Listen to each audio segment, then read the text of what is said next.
Hello everyone, welcome to our channel study point. जैसा कि आप सभी को पता है, हम HP TET non medical physics के लिए प्रिपेयर कर रहे हैं। तो जैसा कि आपको सिलेबस में पता ही है कि हमारा 4th चैप्टर था ये, वर्क पावर एनर्जी। आज हम इसके बारे में पढ़ेंगे।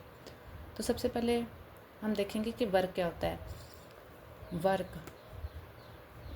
Work is the measure of energy transfer that occurs when an object is moving over a distance by an external force with at least part of the force applied in the direction of displacement।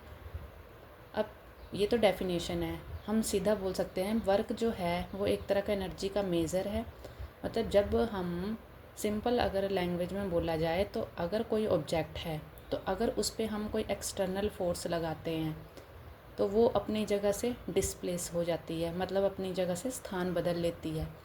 तो वो जो external force के कारण object जो है अपनी direction change करता है या उसमें मूवमेंट आती है, तो वो कोई भी जगह एक्वायर करता है, उसको बोलते हैं हम वर्क।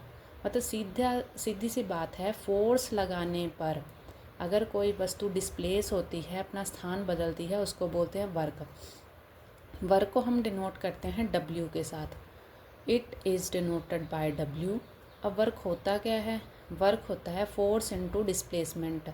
इनटू का यहाँ मतलब कोई डॉट प्रोडक्ट या स्केलर प्रोडक्ट से नहीं है, ये सिर्फ ये बताया है कि फोर्स अगर हम लगाएंगे तो वो वस्तु जो है, वो ऑब्जेक्ट जो है वो डिस्प्लेस होगी, मतलब कोई स्थान एक्वायर करेगी, कोई स्थान ग्रहण करेगी, उससे हमने डिस्प्लेसमेंट लिखा है। इसलिए वर्क क्या होता है? Force into displacement.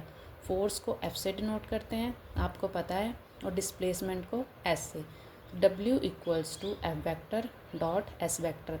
अब इन पे वेक्टर क्यों लगे हैं? क्योंकि फोर्स जिस हम डायरेक्शन को लगाएंगे वो एक पर्टिकुलर डायरेक्शन होगी। ये तो नहीं है कि हम कभी आगे को धक्का देंगे कभी पीछे को, ऐसा नहीं है कि हम एक पर्टिकुलर डायरेक्शन में फोर्स लगाएंगे, इसलिए इस पर वेक्टर लिखा है। और साथ में डिस्प्लेस, वो भी एक पर्टिकुलर डायरेक्शन में डिस्प्लेस होगी, इसीलिए ऊपर वेक्टर लगाया हुआ है।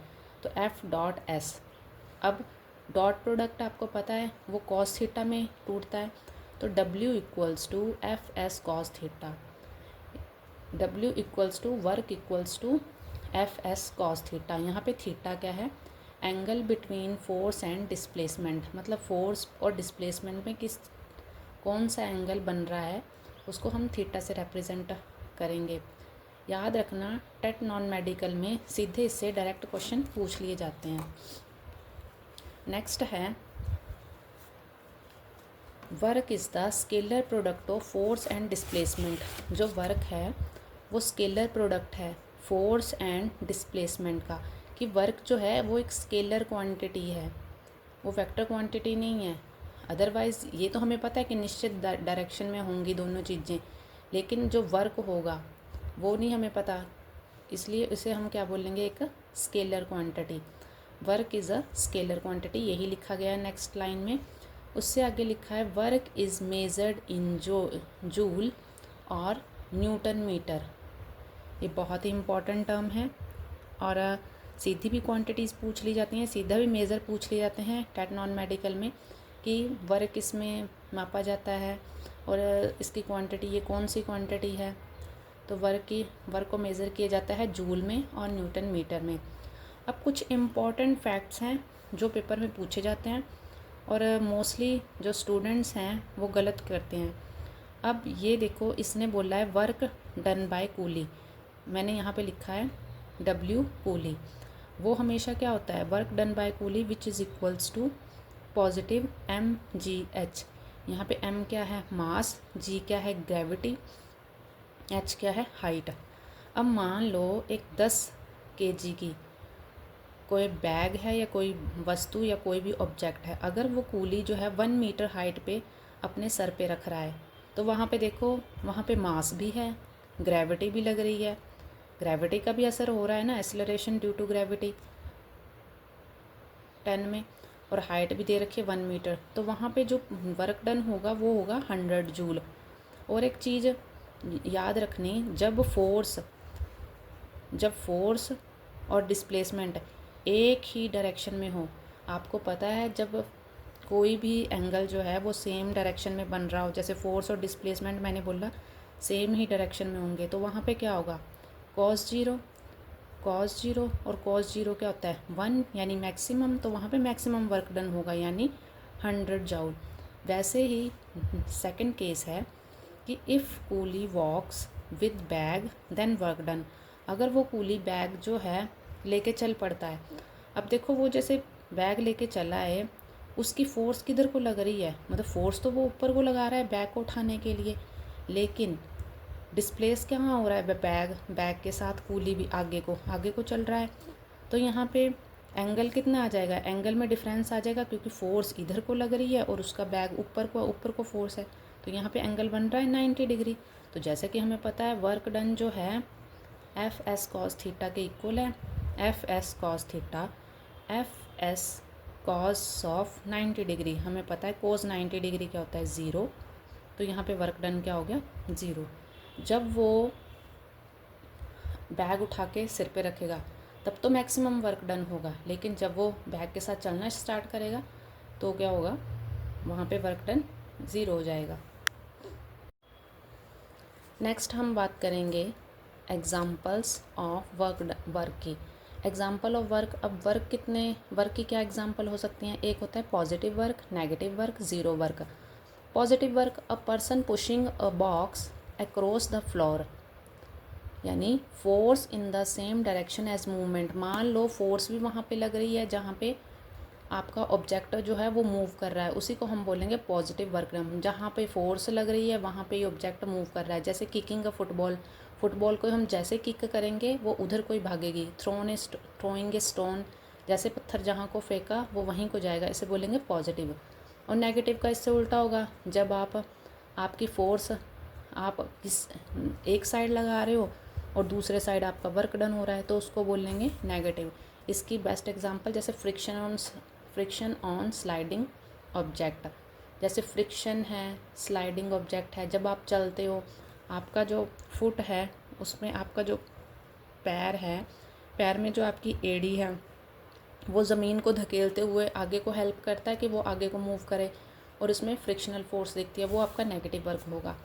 अब है आपका zero work done. Zero work जो है उसमें ना आपका पॉजिटिव होगा ना आपका नेगेटिव होगा, सीधा सा बोला जाए उसमें कोई वर्क ही नहीं होगा, यानी holding a heavy object stationary, कि आप उसको स्टेशनरी आपने उसको पकड़ा हुआ है, ना उसमें मूवमेंट, ना वो आगे जा रहा है ना पीछे ना ऊपर नीचे कहीं भी नहीं, तो as there is no displacement, वहाँ डिस्प्लेस ही नहीं हो रहा, उसको हम बोलेंगे ज़ीरो वर्क।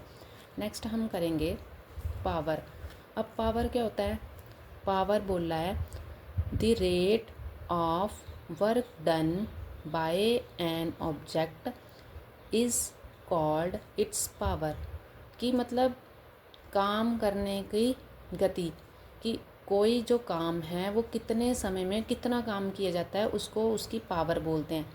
जैसे मैं बोलूँ मैं कोई भी काम है इतने मिनट में कम कर लूँगी, या कोई भी, जैसे मैं अपने आप के लिए बोलूँ कि मैं कोई टास्क है वो 5 मिनट में पूरा कर दूँगी, तो वो मेरी क्या है पावर है, कि मैं इतने टाइम में इतना वर्क डन कर लेती हूँ। It is denoted by P, power को पी से डिनोट किया जाता है। P equals to work done by time, by time क्योंकि यहाँ पे रेट लिखा है, rate of work done, work को डब्ल्यू से डिनोट करते हैं, टी को टाइम से, ठीक है। It is measured in watt, ध्यान रखना कि जो पावर है उसको वॉट में मेज़र करते हैं। ये भी एक स्केलर क्वांटिटी है, क्योंकि हम काम करना वो हमें डायरेक्शन थोड़ी ना बताएगा, तो it is a scalar quantity.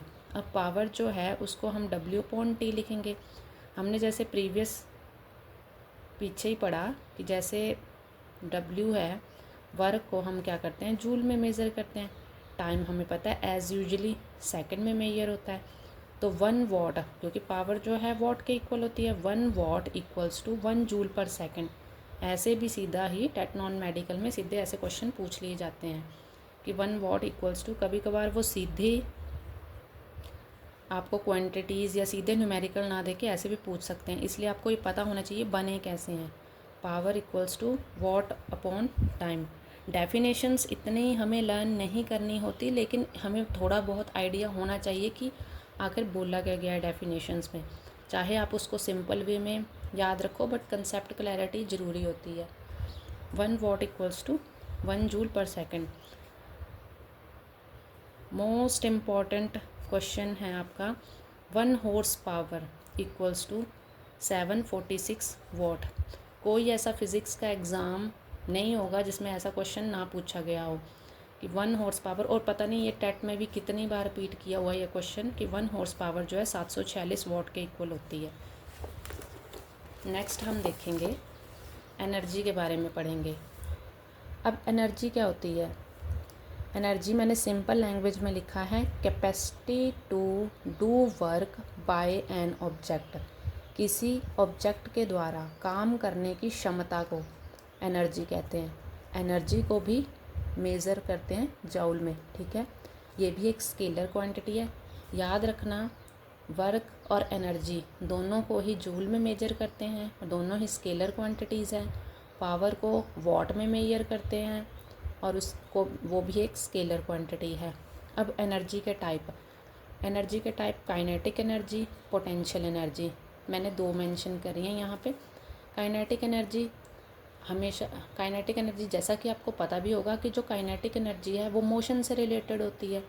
तो सीधा मैंने उसकी डेरिवेशन लिखी है, k equals to half of mv², क्योंकि यहाँ से क्वेश्चन बन जाता है। जैसे मैंने इस पर एक क्वेश्चन है दिया हुआ, इफ़ हमारे पास कोई ऑब्जेक्ट है जिसका मास मान लीजिए m है, वो v वेलोसिटी से मूव कर रहा है, तो उसने बोला k2 equals to which times of k1, कि जो काइनेटिक एनर्जी नई होगी वो k1 के कितने टाइम्स होगी। अगर मास भी हमारा 2 kg है और वेलोसिटी 2 मीटर पर सेकेंड है, तो मैंने यहाँ पे वैल्यू पुट करी k2 इक्वल्स टू, यहाँ पे ये वैल्यूज़ काइनेटिक एनर्जी में पुट करी, हाफ ऑफ m, मास यहाँ पे 2 kg और v² यहाँ पे 2 का स्केयर, तो 2 2 ज़ा 4 इंटू 8। यहाँ पे 2 को 1/2 को 2 से कैंसिल नहीं करना होता, क्योंकि ये हमारा कांस्टेंट है, इसको नहीं हम मेज़र करेंगे, बाकी चीज़ों को मेज़र करेंगे। तो ये क्या होगा, 8 टाइम्स ऑफ k1। नेक्स्ट है पोटेंशियल एनर्जी। पोटेंशियल एनर्जी आपको पता होगा जो हमारी पोजीशन से और कॉन्फ़िगरेशन से रिलेटेड होती है। और अगर पोटेंशियल एनर्जी की हम बात करें तो EP इक्वल्स टू, यानी potential energy which is equals to mgh, यानी मास, ग्रेविटी, हाइट, ये इनका प्रोडक्ट होती है, ठीक है। नेक्स्ट फर्दर अगर हम यहाँ पे काइनेटिक एनर्जी और मोमेंटम का रिलेशन देखें, जैसा कि हमने सब्जेक्ट उसमें कंसेप्ट में भी मेंशन किया है कि इसका रिलेशन देखा जाए काइनेटिक एनर्जी और मोमेंटम का, क्योंकि पूछ लिया जाता है, तो वो होता है k equals to p² upon 2m is the kinetic energy shows the relationship between the mass and momentum of object. यहाँ पे p क्या है, लीनियर मोमेंटम। अब इनका रिलेशन कैसे, जैसे हमें पता है kinetic energy half of mv² होती है। अगर हम इसको मास से ही मल्टीप्लाई करें, मास से ही डिवाइड करें, तो ये किसके इक्वल हो जाएगा, यहाँ पे मास, इसको कांस्टेंट को रहने देते हैं अभी, m क्या हो गया m², v² तो है ही है, तो इसको सारे होल ब्रैकेट इसकी पावर 2, नीचे 2m। अब क्या करें, हमें पता है mv क्या होता है, मोमेंटम। हमने पिछली क्लासेस में भी हम पढ़ के आए कि मोमेंटम इक्वल्स टू mv। यहाँ पे हमने इसको लिख दिया mv equals to p² upon 2m। तो ये हो गया रिलेशन, काइनेटिक एनर्जी मोमेंटम से किस प्रकार रिलेटेड है, p² upon 2m। This is the relation between the kinetic energy and momentum. Next हम देखेंगे कुछ इक्वेशंस हम पढ़ेंगे, जैसे कि gravitational potential energy. Gravitational potential क्या होती है, U इक्वल्स टू mgh। ये हमें ऐसे याद करें पड़ेगी, क्योंकि स्टैंडर्डाइज यही इनके फॉर्मूले हैं, U equals to mgh। Potential energy of a spring, अगर स्प्रिंग में पोटेंशियल एनर्जी की बात करें तो U equals to half of k of x²। यहाँ पे x क्या है, कितना डिस्टेंस जो है स्ट्रेच होके या फिर कंप्रेस्ड होके स्प्रिंग ने एक्वायर किया। के यहाँ पे स्प्रिंग कांस्टेंट है, और याद रखना स्प्रिंग कांस्टेंट की एसआई यूनिट पूछ ली जाती है, वो होती है न्यूटन पर मीटर। नेक्स्ट हम देखेंगे mechanical energy. Mechanical energy is the sum of kinetic energy plus potential energy. जैसे एग्जांपल है एरोप्लेन, अगर हमें एग्जांपल आ जाती है तो वो है एरोप्लेन। अब एक और पॉइंट है, when object is dropped downward, जब ऑब्जेक्ट को फेंका जाता है मान लो नीचे, और थ्रोन वर्टिकली अपवर्ड या फिर ऊपर को फेंका जाता है, then each point of motion, तब बोलता है हर एक पॉइंट होता है जहाँ पे मोशन हो रहा है, the sum of kinetic energy and potential energy remain constant, कि वहाँ पे काइनेटिक एनर्जी और पोटेंशियल एनर्जी जो है कांस्टेंट रहेगी, मतलब चेंज नहीं होगी। क्योंकि आपको पता है जब मान लीजिए वो हाइट एक्वायर कर रहा है ऑब्जेक्ट, तो वो पोटेंशियल एनर्जी में जा रहा है, साथ साथ में वो मूव भी कर रहा है, वो मूवमेंट भी उसमें हो रही है। कहीं पे काइनेटिक एनर्जी ज़्यादा होगी, कहीं पे पोटेंशियल एनर्जी ज़्यादा होगी, तो मतलब उसको हम कांस्टेंट बोलेंगे। अब हम कुछ क्वेश्चन डिस्कस करेंगे इसी पे, वर्क पावर एनर्जी पे। जैसे फर्स्ट क्वेश्चन है, SI unit of work, option is joule, Newton, what, pascal. तो हमारा राइट आंसर है joule. Next is form of energy is stored in A compressed spring. बोलता है कि जो हमारा कौन सी फॉर्म है एनर्जी की, जो कि कंप्रेस्ड स्प्रिंग में होगी। अब देखो जैसे हमें पता है स्प्रिंग है, हमारे पास स्प्रिंग है, स्प्रिंग को हम फोर्स लगाते हैं तो वो क्या करती है, अपनी पोजीशन कर लेती है चेंज, यानी पहले छोटी थी तो बड़ी हो जाती है, आप जिस तरह उसको खींचोगे वो उतनी फैलती जाएगी, तो वो अपनी क्या करती है, पोजीशन को चेंज कर लेती है, तो वो यहाँ पे पोटेंशियल एनर्जी आएगा right answer. Kinetic energy depends on, question number third है, depend on which of the following factor, कि जो काइनेटिक एनर्जी है वो किस पे डिपेंड करती है, फॉलोइंग फैक्टर पे। आपको पता है काइनेटिक एनर्जी मैंने आपको बताया हाफ ऑफ mv², यानी मास और वेलोसिटी पे। Right answer is B. Question number D है, potential energy is directly proportional to. आपको ये भी बताया कि पोटेंशियल एनर्जी जो है वो होती है mgh। तो प्रोपोर्शनलिटी क्या होगी, मास, ग्रेविटी, हाइट। मास और ग्रेविटी तो नहीं है, हाइट आएगा राइट आंसर। नेक्स्ट क्वेश्चन है, total energy of a closed system is. उसने पूछा है कि टोटल एनर्जी क्या होगी क्लोज्ड सिस्टम की। अब आपको पता है कि किसी भी सिस्टम में एनर्जी बिल्कुल ज़ीरो नहीं हो सकती, और इंक्रीज़ कैसे करेगी, जब वो है ही क्लोज, और डिक्रीज़ भी नहीं करेगी, तो राइट आंसर होगा कांस्टेंट। नेक्स्ट है,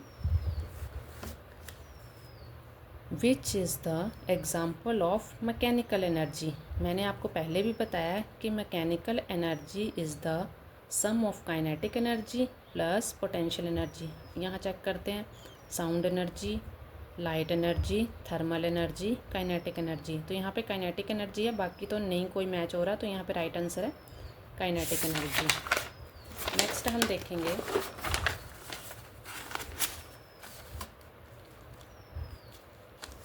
जैसे न्यूमेरिकल है आगे, और 50 kg mass is moving with velocity 10 metre per second, what is its kinetic energy. बोलता है कि 50 किलो मास वाली कोई, मतलब कोई ऑब्जेक्ट है या कोई वस्तु, कुछ भी आप ले लीजिए, जिसकी वेलोसिटी है 10 metre per second, what is its kinetic energy. उसकी काइनेटिक एनर्जी क्या होगी, हमें पता है काइनेटिक एनर्जी जो है हाफ ऑफ mv² है। अब यहाँ पे मास 50 बोल रहा है, kg है, और v हमारे पास वेलोसिटी बोली 10 मीटर पर सेकेंड। यहाँ पे वैल्यू पुट कर दीजिए 50, यहाँ पे 10 का स्क्वायर 100, तो आएगा 2500। साथ में क्वांटिटी जरूर याद रखनी है। उसने काइनेटिक एनर्जी बोला है, एनर्जी आपको पता है जूल में होती है। नेक्स्ट क्वेश्चन है, when a force is parallel to the direction of motion. अगर फोर्स जो है पैरेलल चल रहा है डायरेक्शन ऑफ मोशन के of the body, then work done of the body is.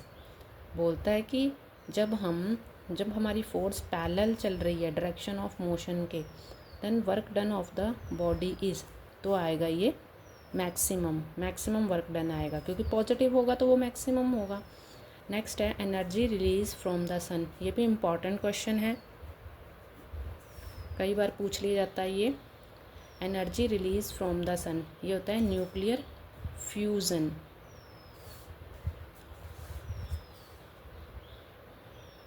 Next question is revise, convert electrical energy into mechanical energy.